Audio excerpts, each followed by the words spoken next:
Hi, this is Vivek here, and welcome to yet another edition of Thinking Talks, co-hosted this time with Rotary District 3141 and Rotary Club of Mumbai Mulund South. Yeah. So today our guests are in person Vishhal Saxxenaa, a Supreme Court advocate and a big advocate of women's empowerment. And a special guest of honor is District Governor Rotarian Arun Bhargava.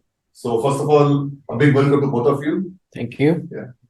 Arunji has joined us virtually. And in fact, first of all, Arunji, really want to thank you for taking the time out. I know you've been keeping exceptionally busy. This is the OCD season. Yesterday I managed to speak to Arunji at 11 o'clock once he got back from the OCD. And I know right now he's rushing in from another one. So really, thanks so much for taking the time out from your hectic schedule. Thank you. Yeah. Arunji, I'll begin with you. Just wanted to kind of get your perspective as to why you believe this topic of today that we're discussing, of course, with Vishal, really about the fact that why do you think this whole thing around, online abuse and women's empowerment, why is this something so important to you? The very fact that you've kind of given it the stature of a district project, and we believe we have a lot of plans to take it forward. In the same way, the fact that you've taken the time out. So would really love your perspective on this. I will give you two incidences. Almost like 1.5 years back, I was invited in the Raj Bhavan for a prize distribution program. And that program was prizes for a drawing competition involving some like 3 lakh entries or huge number of entries from school students. And this competition was done by the women's wing of what is it called? Indian Chamber of Commerce. Now, when I attended that program, I came to know the importance of that thing. And really, I was wondering why for a drawing competition, the governor of Maharashtra is taking interest to give prizes and all that. So what has happened, the topic which was there was cybercrime. And when the women's wing of Indian Chamber of Commerce decided to do a competition for this, they thought that from the Bombay, they may get like 100, 200 entries. And they invited Rotary clubs at that time to help out with them because Rotary Club has many schools as an Interact, Rotary like that. So they ended up with something like 3 lakh entries from all over India. That shows the magnitude of the interest that the children showed into that. That is one thing. Now, when they received so many entries, they involved and invited the police commissioner, Mr. Fansalkar. And when Fansalkar came to know the amount of entries that they had received, he immediately came and he took interest into things like that. But that day was the prize distribution. And then Fansalkar spoke about it. And then he said that a few years back, the number of cyber police stations in Mumbai was 1 for entire city. And on that day, we were in Raj Bhavan, we have 42 cyber police stations across the city. That shows the increase in the cyber crimes which are there. And he classifies the different kind of cyber crimes, including economic frauds and other things.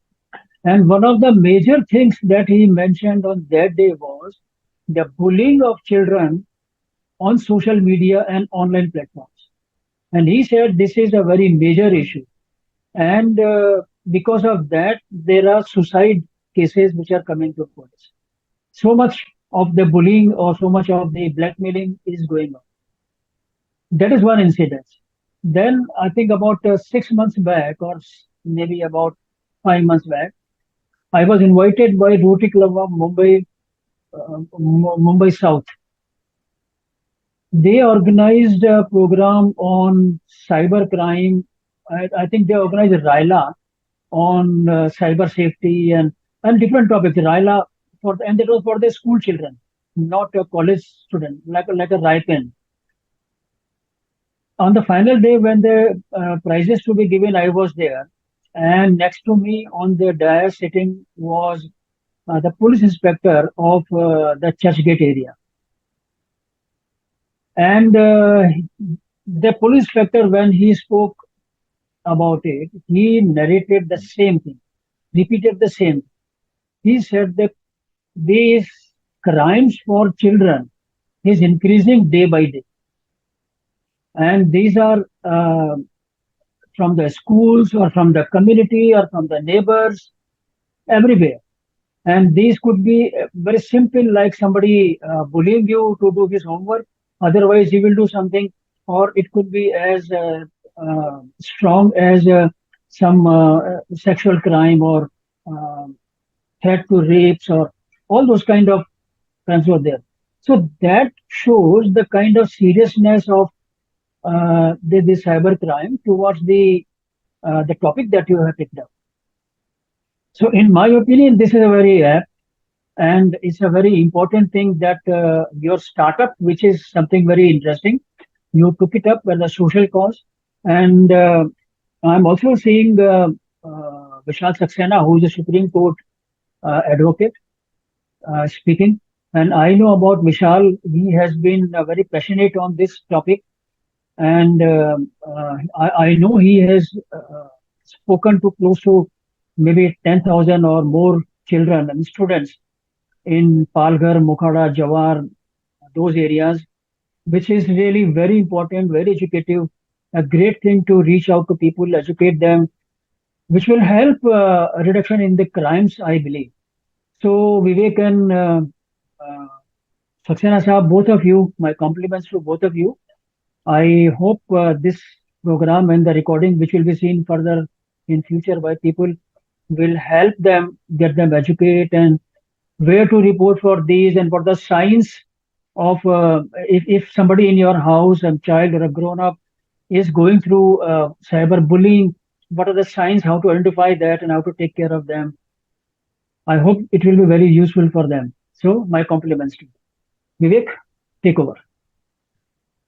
Thank you so much, sir. And really, I think what you talked about is very pertinent because when you kind of double down this whole thing about online bullying, the cybercrime, everything, a lot of the victims end up being women, and actually a disproportionate of them end up actually being children. And I think the whole idea about how do we destigmatize this, how do we educate this, how do we really take it to the masses is very important. So I think, sir, thank you so much, and I think we would love to kind of collaborate with Rotary going forward. And I know you said you're on a pressing schedule, but do stay back till the time you can. Please feel free to jump in, interrupt, ask questions to Vishal. We have a very competent lawyer out here to kind of take care of this. So would love you to stay on as long as you can, right? Sure. Thank you so much for being here. Right.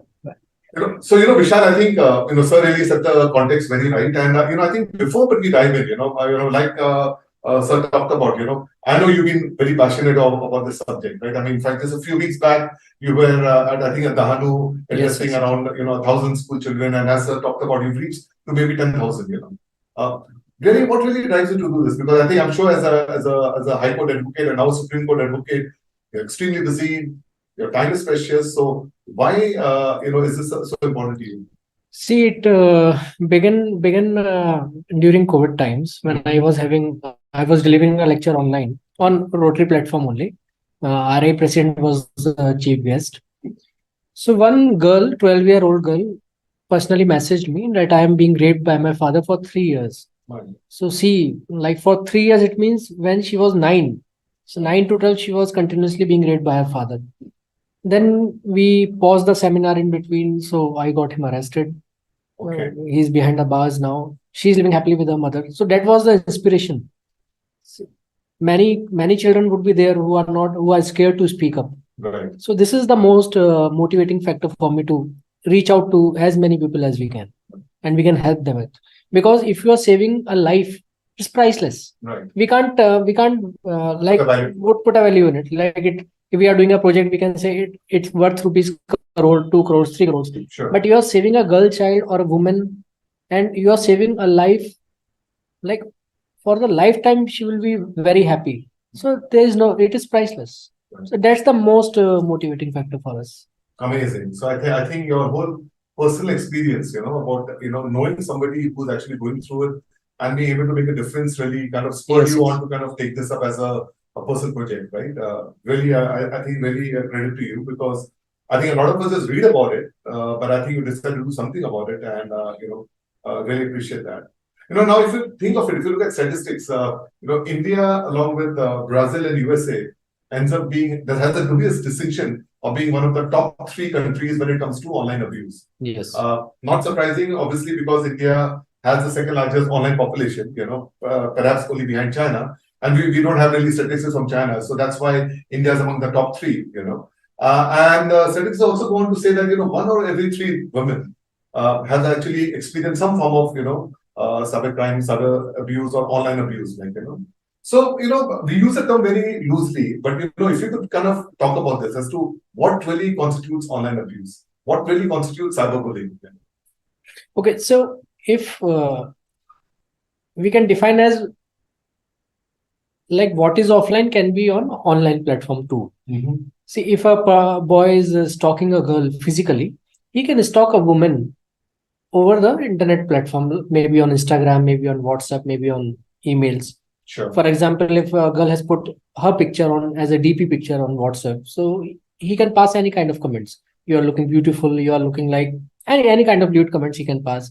He can stalk her on mails also. Where are you? Why are you not replying as such?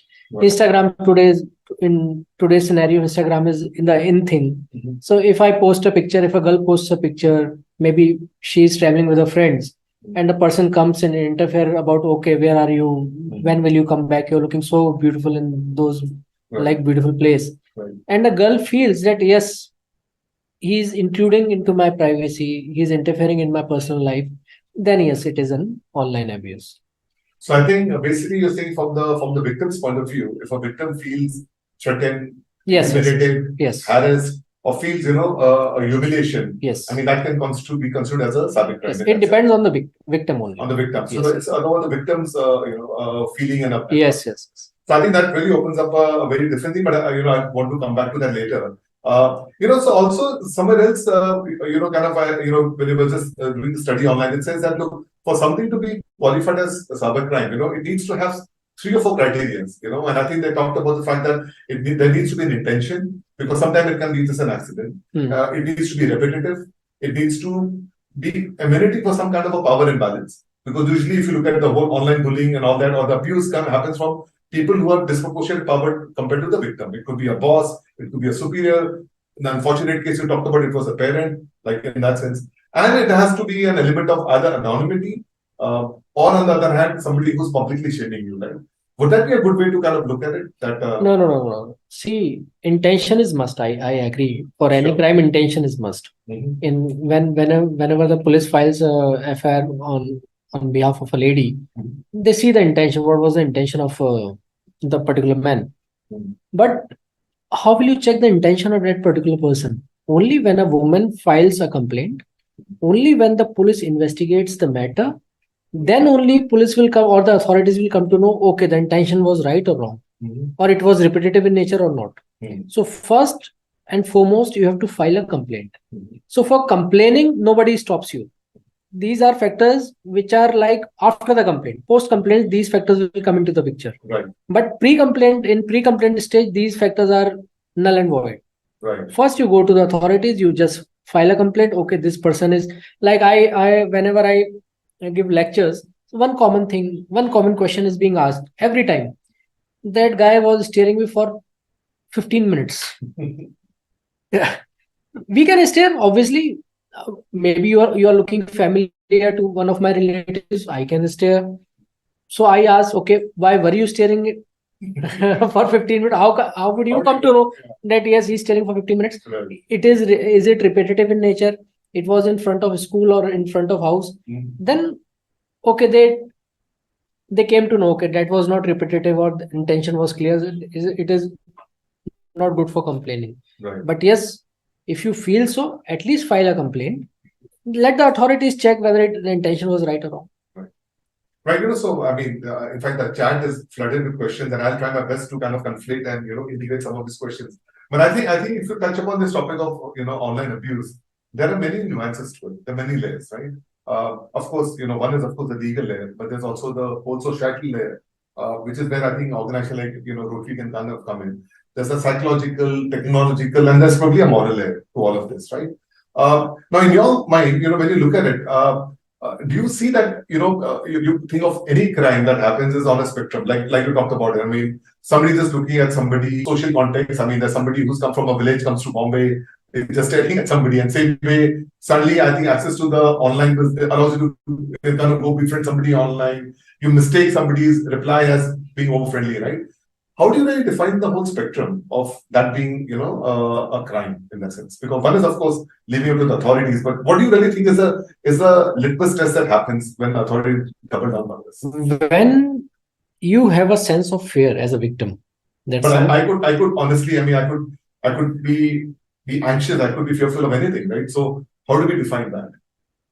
See, the beauty is you can be fearful, but at the most you can file a complaint. The authorities obviously will decide later on what needs to be done.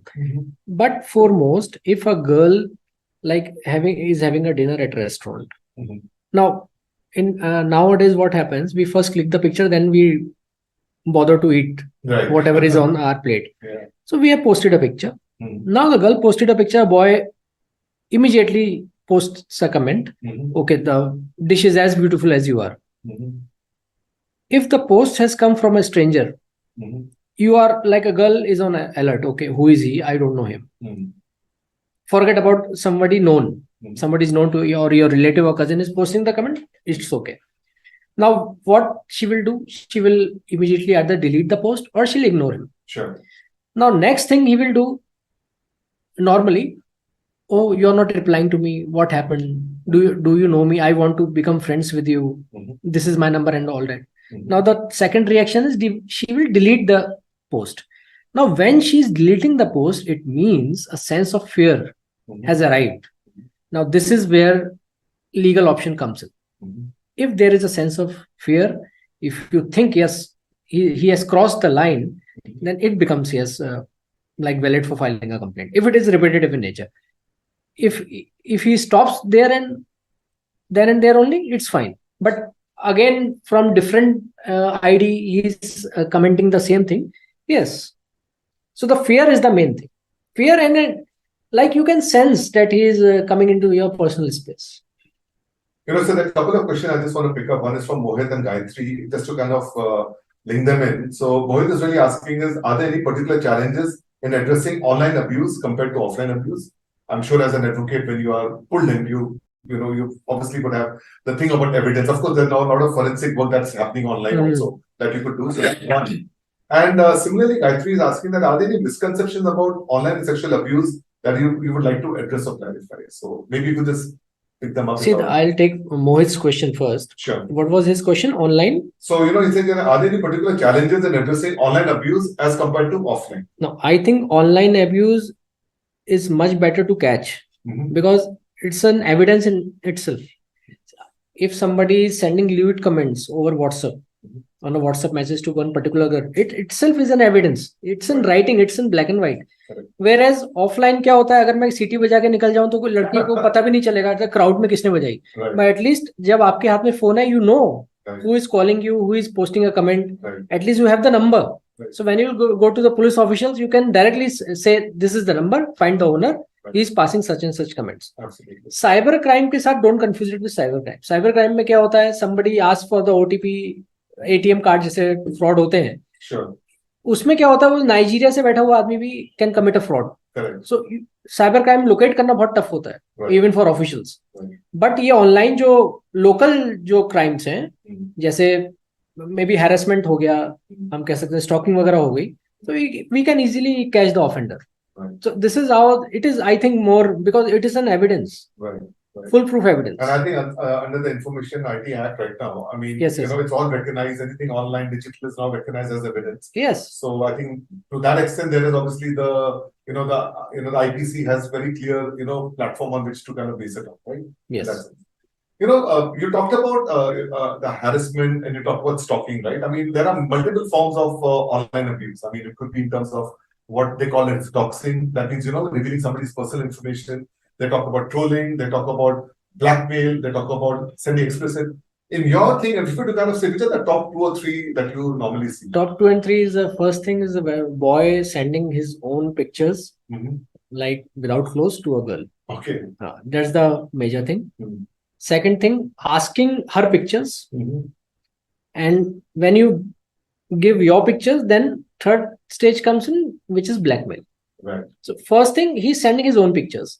And that is very, very common in urban areas. Maybe you may see in Ghatkopar, you will say Mulund. Many girls have come to me that, see, this boy is sending like the pictures of private parts. Right. Without any shame. Mhm. They send it. And they send to multiple girls at the same time. Mhm. So 3-4 girls I know. Mhm. They complain to me, okay, this is the boy. Single boy sending multiple messages to multiple girls. So this is the foremost thing. Then if you are in a relationship nowadays, what happens? The boy asks some pictures from girls. So I would advise to be careful not to send any pictures online. Third, blackmail. These 3 major online abuses are there. I mean, it's kind of weird because when you see a constant pattern like this, I mean, isn't there a way to kind of just educate people and to ensure that just don't do ABC? I mean, I'm sure you've been doing this, you've been doing the talks, but what is it that's very missing in society? Because we see this, I mean, right from that unfortunate 20-year-old MMS clip that happened, we just see a repetition of that, right? I mean, what is your insight on that? See, in what happens in cybercrime, like ATM frauds, we can educate people not to share OTP. But when it comes to online abuse, I can't say to a girl that don't post your picture as a DP. So it will be a very personal thing. We have all the rights, like we have the right to post our own picture. Right. It's the opposite party who needs to be taught, okay, it is wrong if you stalk me on the basis of that particular picture. So we have to create an awareness, okay, there is a law. It can be termed as stalking, whether it is offline or online. Whenever I give lectures to girls, I make it sure that boys are also sitting in that particular lecture. So that boys should also come to know, okay, this shall not be done. This is an offense. Only then an awareness can be created. So I think now looking at the nuance on the societal angle that we talked about, right? I mean, there are a lot of questions. There's a question here from Shreya saying that, what do you think are everyday action that we can do, which can contribute to a larger cultural shift? I mean, so, you obviously talked about, having education, not only for the girls, but also for the boys, right? Yes. In that sense, but there are a lot of stuff when you kind of study this whole topic online, you realize that the biggest issue that the kids have in terms of coming up front and telling the parents seems to be the problem that, they're scared that the parents will kind of accuse the girl. Say that, listen, you must have done something to encourage the girl. So that seems to be the first. The second big issue seems to be the fact that, they believe that the parents tend to be very peachy.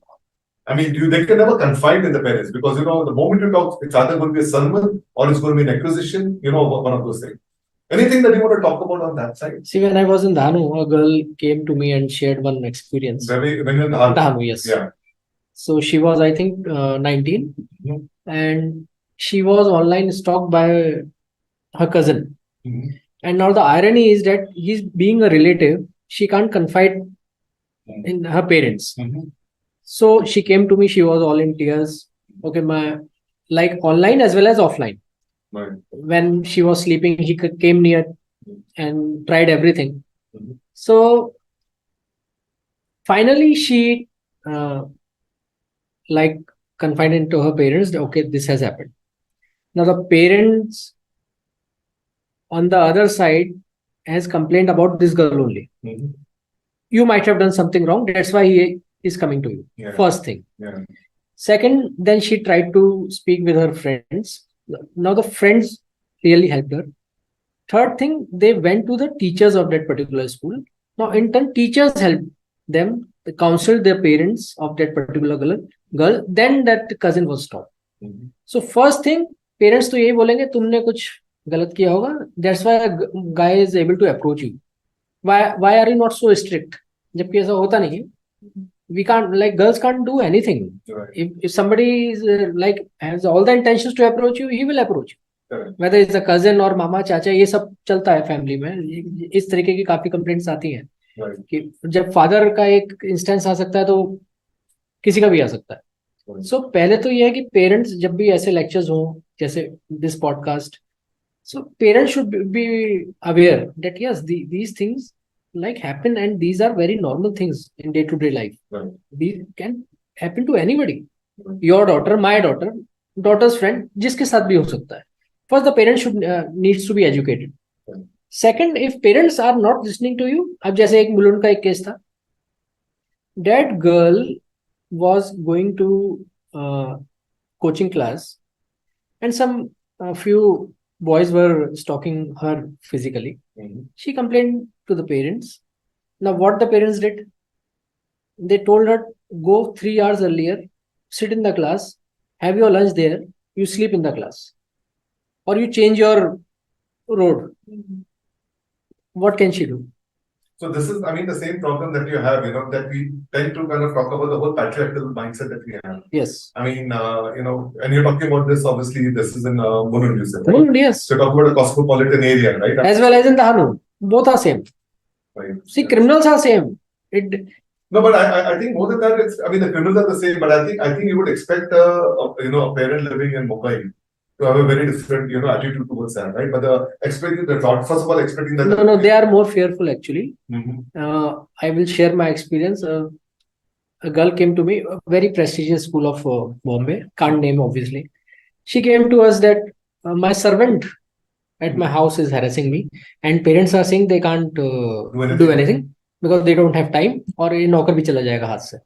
So don't believe that. you see the importance. I don't believe that. Yes. Even I couldn't believe it. Okay, this is happening, like parents have no time and they are more scared of servant. क्या कर सकते हैं now? The rural, they are so-called high society, so-called. I'm speechless. Yes. I mean, obviously, So this she was also in full tears कि मैं क्या कर सकती हूँ बताइए. Right. So there's a question here from Pia, and I think the answer is yes. But she just said that can trolling be considered as online abuse, because that happens to netizens a lot. Yes, it can be. It depends on the words which are being used while trolling. Okay. See, if there are some abusive words, yes, it is. And whenever you can think that you are thinking that it is like outraging my modesty, yes, you can file a complaint. So now there's there's a very different angle to it. I mean, something that you talked about it, right? Because there is this whole class of thinking about crimes, which are victimless or victim. Like for example, if you look at this whole thing about sexuality and the gay, for example, they said, look, if people are consensual, it's obviously there's no victim involved. Nobody's playing the role of a victim. Yes, so yes. why are we out here trying to really persecute somebody on that, right?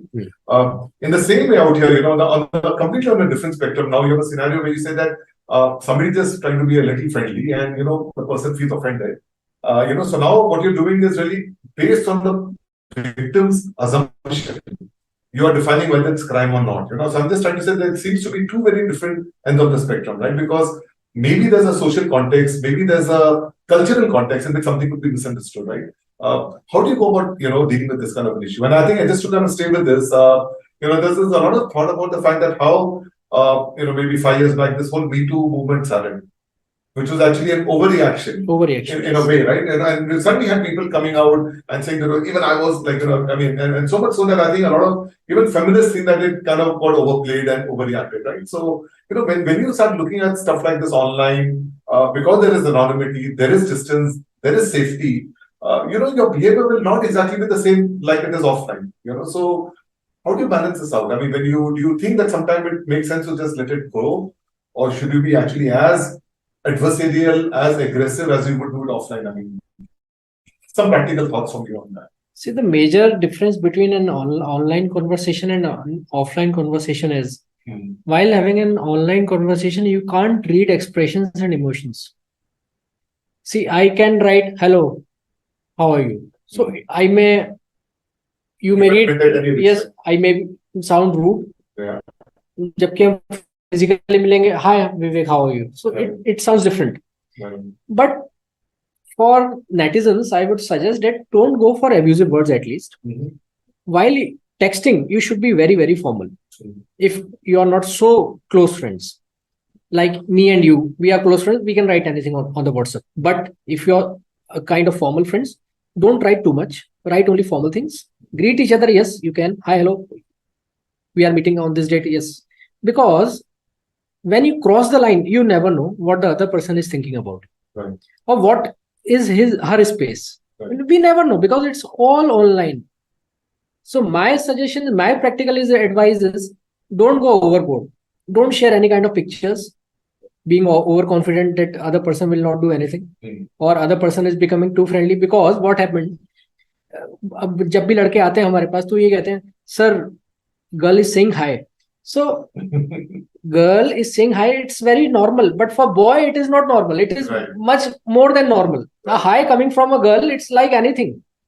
Okay, she is now ready to become close friends, or we'll go on date, and that's all. But the boys need to be educated that yes, आजकल की conversation में hi hello ये चलता है, इसके आगे आप ना बढ़े तो ज्यादा अच्छा, while you are conversing in online platform. I think one challenge that you probably have when you compare it with let's say an offline is that in an offline scenario there is a cultural and a local context. I mean, obviously if a girl just replies a hi to a stranger, let's say in a city like Mumbai, you would assume that the person would have some context to it. Yes. Unfortunately, to stereotype it, I mean, no offense, but I mean, if you let's say look at UP, I mean, both of us are from UP, right? And you have a girl replying a nice hi to a stranger, it might be taken out of context, right? So I think the problem that you have is on the online space, there are no geographical contexts. There are no cultural contexts. It's one netizen, and you probably just meet people from all parts of the world, and I think somewhere that those guardrails are not in place to kind of understand, right? I think that would probably be one issue that you have, I would say, between online and offline. Now, there's a question here from Tanishka. I'm sure the answer is yes, but I would just like you to elaborate. He said, do you believe society's views or stereotypes about gender or power play a role in how people treat others online? So the gender, the whole stereotyping, I mean, you've touched upon that, right? I mean, so you've obviously seen that that's probably a very important reason why, misconception happens. Yes. Yeah. Moving along, if you were to look at this thing now, moving from, really from, the whole societal thing, if you were to now talk about technology, I think technology has just been running ahead like crazy. I mean, we are from the tech background, and I think this whole nonsense that we see right now happening with deepfakes and stuff like that, right? I mean, it's come to a point where it's become virtually impossible to, make out, what really one deepfake versus the other is, right? How do you see really, this thing coming to play now? I mean, do you think we have the wherewithal to kind of, deal with See, it's high time when artificial intelligence crime prevention rules or laws will come into the picture in near future, because it is related to deepfake and all, because AI is is the big in thing right now. Right. But still, the IPC has provisions for punishing the offenders right now. Maybe for stalking, actually, we are having section 354. For example, your face is being used somewhere else. Right. It will come into cybercrime also. It will be covered by IPC provisions also. Right. So still, it has to be specific to AI and deepfakes. The laws will come for sure. But really as somebody who's been seeing the development very closely in the AI, and I think especially if you look at the way the AI has got, like for example, I mean, when you look at the deepfakes, the way they do, the most potent of them, they basically make one AI play against the other. Yes. So there'll be one AI which is actually morphing, let's say, a person's face, and the other AI's job is to actually detect whether it's a morph or not. So if it detects, again it morphs further, and again it detects. So you have actually two AIs playing adversely. They call it gangs against each other until this one is not able to detect. That means an AI can keep doing this in an infinite loop until eventually you have somebody you just can't make out, right? I really believe that you're going to be in a scenario where it's going to be impossible to make out whether this is a deepfake or not. And it's eventually just going to be about the person saying that, listen to take my word for it. I don't know. I mean, I just believe that, while of course I know when we were talking before the chat that how even when you first saw the first cybercrime when it happened, let's say, for example, a credit card fraud. Yes. We had no provision to deal with it, and now we do. Somehow I think the genie is out of the bottle when it comes to things like deepfakes. So what do you have to really, what is your reaction? Lawmakers will have to take help from you. Technologists. Yes, obviously. Can't say much right now because it is not into picture. Seems like a losing battle. Yes. But so what are the thoughts happening in the corridors of power? What's really happening? from, let's say, I would say the executive and the legislative No, branch? they are coming with some certain rules and regulations, Mhm. and they are definitely will come with a law, with an act actually. Mhm. There are like hush hush, okay, it should come. You know, I saw in some of the laws, the one that was actually present in the US right now, they came with a provision saying that every time we come up with a deep fake, there has to be a watermark on it. As if I'm a criminal, you know, like if I want to go rob a bank, I'll first go and post to the police and listen, I'm going to be, robbing this No, bank. this is right? not a practical solution actually. Exactly. You know, Yes. so I think the problem is, of course, like for example, on Twitter, they have a requirement that if it's a parody account, you have to mention now very explicitly it's a parody, right? But the one who's not intending to do a parody, he just wants to actually commit a crime, he's never going to be. Obviously, yes. So I don't know. I mean, it's No, law and rules will come into the picture, and very soon. Mhm. There's a comment here from Anupama, I think very relevant. It says that listening to the various real life stories that you shared, it feels like girls aren't able to even speak to their parents about it. Is there a legal portal or forum where grievance can be shared by girls and there's a fast track closure to them? Actually, it can be taken as a very good suggestion. We can create one common platform. I mean, you have your platform, Women's Yes, Legal Aid yes, Network. yes, yes. In fact, I think, the DG is not online, but, I think we should probably see how we could probably use this as a mechanism. It can help us, like it can be treated as an online help customer care center. Sure. Okay, you post your complaint, we can see what we can do. Sure. No, I think we should really table this to Arunji and, Yes, for yes. example, if we can get some protractors involved, Yes. maybe some Rotarians, inner wheel members involved, in kind of just, setting up some kind of a helpline, at least to kind of, because there are provisions how you take it forward. But I think the problem is for the common man, what is the starting point for them, right? Yes. I think, Anupama, this is, I think, a great, suggestion, or at least a thought which I think has sparked something, and I'm hopefully, Vishal, along with with the district governor, Arunji, might probably, look at, building something out on that, right? Moving ahead on this, you've obviously seen some of these victims very up and close, Yes. like, in that sense. There is a thought that people believe that, online abuse is not as personal as offline abuse, which is actually, I believe, a misconception, Could you kind of tell me, because I think the person who's going through online abuse, it's very real for them, right? So could you share some of your thoughts on that? See, because only victim can explain this, because she is the victim playing. For me, there is no difference between offline and online. It is as similar as like I'm like stalking offline or stalking online. Rather, online stalking is more dangerous, more continuous in nature. Correct. Offline में तो क्या होता है कि चलो लड़की घर तक गई, वापस चले गए. Online में तो you are available 24 hours. Even the girl is available 24 hours. You can stalk her, you can harass her continuously for days and months. Right. It is more dangerous in nature actually. Right. So time will come, people will see the gravity of this kind of offense also. Right. Now, I was reading an article in Psychology Today, and it really talked about the fact that to a person who's been the victim of an online abuse, to them it is very real and very personal. I mean, in fact, the fact that Vishal talked about there's no escape. Yes, it's there's continuous no escape, yes. Because it's not about avoiding that lane or avoiding that venue. The person is stalking you around. It leads to depression, anxiety, insomnia, and I think a lot of time when people are actually trolling you, let's say on your social networks, you really don't know how to escape and how to kind of See, get out of major that. thing, Vivek, can you just give your phone to your staff for more than 5 minutes? No, there is a sense of fear. Absolutely. Okay, my phone is in somebody's hands. Now this phone is my identity in nowadays. Right. Now somebody is talking me on this device only, through this device, 24 hours, then see the gravity of this offense. Right. I think to anybody who's listening on this talk, I mean, if you're going through anything which is similar to this, or somebody who's kind of going on through this, we should really be looking at taking action on that rather than kind of ignoring it, because the eventual harm that it costs to you is very significant. Yeah, but my advice would be that don't try for fake complaints, because then it creates a trust issues. You might have heard about Section 498A dowry case. Earlier, what was the provision? You just arrest that person, then investigation will go on. Now, investigation comes first, counseling comes first, arrest तो बहुत दूर की बात है. So because of the misuse of that. Supreme Court में काफी cases आए. एक बार क्या हुआ कि why there was less salt in the food. Like उसने खाने में नमक कम डाला था, Hmm. husband just complained, okay, salt नहीं है. So she felt so offended. The case went up to the Supreme Court. Then Supreme Court scolded that particular woman. ये cruelty जब होती है तो बहुत इस तरीके की होती है that you are compelled to commit suicide. Hmm. Putting like salt कम होना is not a cruelty. So don't come with these kind of penny cases in front of us. Right. So that's where the trust issues comes. See, अब जब ये मी to का movement चला था, Hmm. So female staff रखने के लिए लोग डर रहे थे Hmm. Yeah. Because of fake complaints.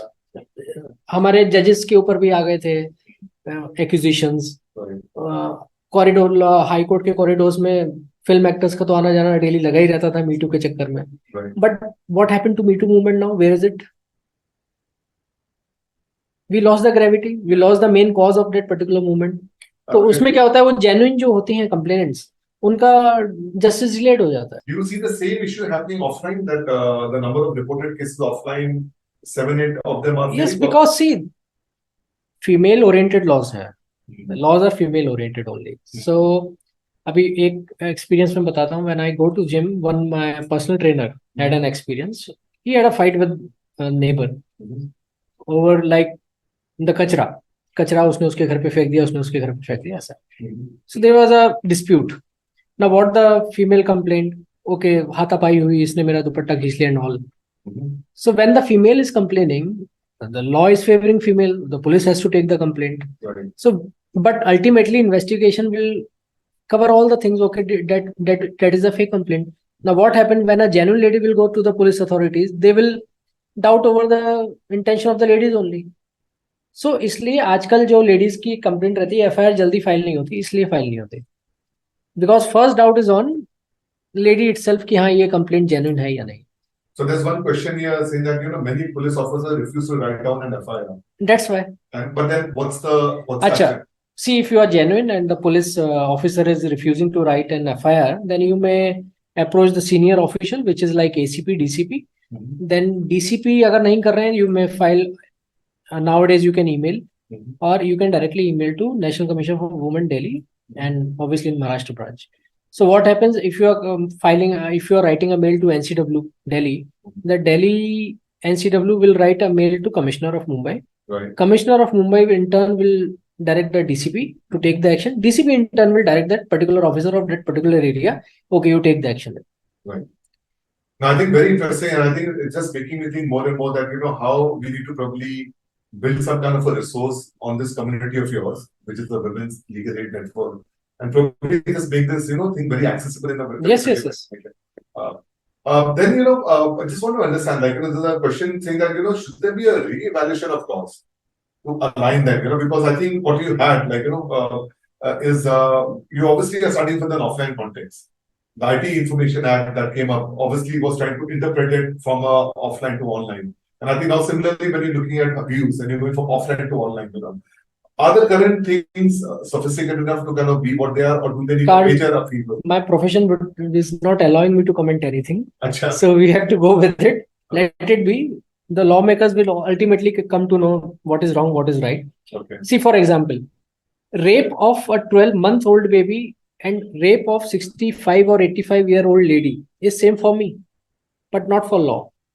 There are different punishments. Mm-hmm. For me, it should be like hang till death. Okay, but according to the age, there are differentiations. Okay, this much of punishment, this much of punishment. Mm-hmm. Like in Nirbhaya case, one person was minor. He's still on large, like he's still free. We can't say anything. But law is law. Lawmakers will come to know. They will change in near future. So you think it's obviously going to be something which is Yes. See, because earlier there was only section 354, common section, covering all the sexual harassment aspects. Mm-hmm. But now they came up with 354A, 354B, C and D. B is disrobing, C is voyeurism, and D is stalking. And so what's the provision in terms of the kind of the maximum, see, provisions like 2 months, 3 months, 1 year, 3 years, and it also depends whether it is repeated or it's similar. Okay. Yes. So 354 is not bailable, but 354 ABCD are bailable. Okay. That's the severity of the punishment.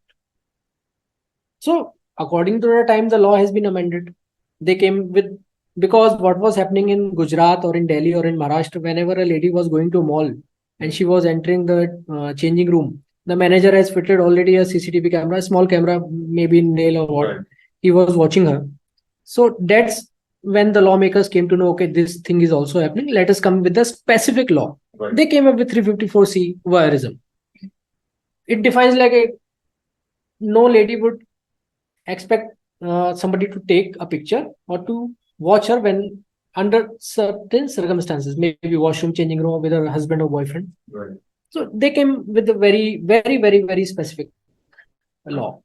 So ultimately, for AIs and for these kind of questions, they will have to. They will come with the specific laws. So when you kind of study and when you kind of look at what's really happening in other countries globally, do we have any gold standard, that we should try and work towards? Because obviously, in some cases, for example, when it comes to the payment stack, UPI, we have to be the world leader. The world is trying to obviously copy us. But when it comes to, let's say, the way the society deals with online bullying, the way the laws are kind of made out to deal with online bullying, or for example, even the technology. I mean, do you see any nations which are much ahead in doing a much better job than, let's say, that we could. In UPI, I must praise our country only because that's of course in India. But I'm saying yes, when it comes to something like, do you have any reference that you think about? I think US is way ahead and Singapore is way ahead. A small country, but yes, see, whenever you go to Singapore, first of all, the awareness is less in our country. Maybe we have all the resources, but either we don't care to hear about all those things. It's still a taboo for us when it comes to specifically to the sexual harassment and these kind of things. Sure. The belief we have that it can't happen to our daughter or it can't happen to our sister. We are not ready for these things. Actually, we should be ready. We should be aware, and we should be confident about our own children. Right. That it is not her mistake. Right. Or his mistake if I'm coming to the children below 18 years. Right. So awareness is more in other countries. We are technically more sound right. as compared to other countries. Right. UPI just okay, obviously India is best. But when it comes to sexual abuse, how to tackle the sexual abuse, yes, we are lagging behind. I think this was great, and there were some thoughts that I thought we could ask Arunji, but I think it's already come out in the conversation thanks to some question that kind of came from Anupama. How do we really use NGOs like the Innovi, right, like the Rotary, the Road Track? How can we kind of work together to kind of bring about? Because I think a lot of the thing that Vishal has talked about today is really about awareness. It's about awareness not only with the children, but also with the parents, with the larger members of society. It's really about kind of brainstorming together and really building a culture or having an environment where it's safe to talk about these things. I think the more we shame people, the more we approach it with a sense of guilt or preachy mode, you really have a reverse effect, right? So I think that's really very important that how do we really kind of come together as this? And I think towards that, Vishal, your suggestion about building out a network out here, building a community where we could all work together. Yes. I think that we, I think that we've taken very well. So Vishal, any parting thoughts? I think this was wonderful. 50 minutes just flew by, but any parting thoughts before we kind of close this out? Charity begins at home, so parents must become aware first. Right. जैसे कहते हैं ना कि बेटियों को सब सिखाया जाता है काम कैसे करना है, कपड़े कैसे धोने. We should teach our boys also. Right. कि भाई लड़कियां शॉर्ट कपड़े पहनेंगी, बट तुमको पता चलना चाहिए how should you behave when you see a girl with short dress. Right. It's not her mistake, it's your mistake, it's your upbringing that you are maybe किस नजर से आप देख रहे हैं वो आपको घर वाले ही आपको बताएंगे. So their cultural shift is needed, yes. Right. So I would like to advise parents कि आप दोनों में पहले वहां से आप difference create ना करें, then only we can see a change. And also to your point that you mentioned before the talk, I mean the fact that even boys unfortunately are also victims of yes offline and online, right? And I think somewhere we need to really focus on taking this to everybody, right? I mean, not assume that they are. You want to talk about that because some of the stuff that you were mentioning was really yeah. In Dhanu only one boy came to me and he complained that whenever he boards the bus, public transport, a group of boys were bullying him, and passing lewd comments and tried to touch his private parts. He was also minor, less than 18 years.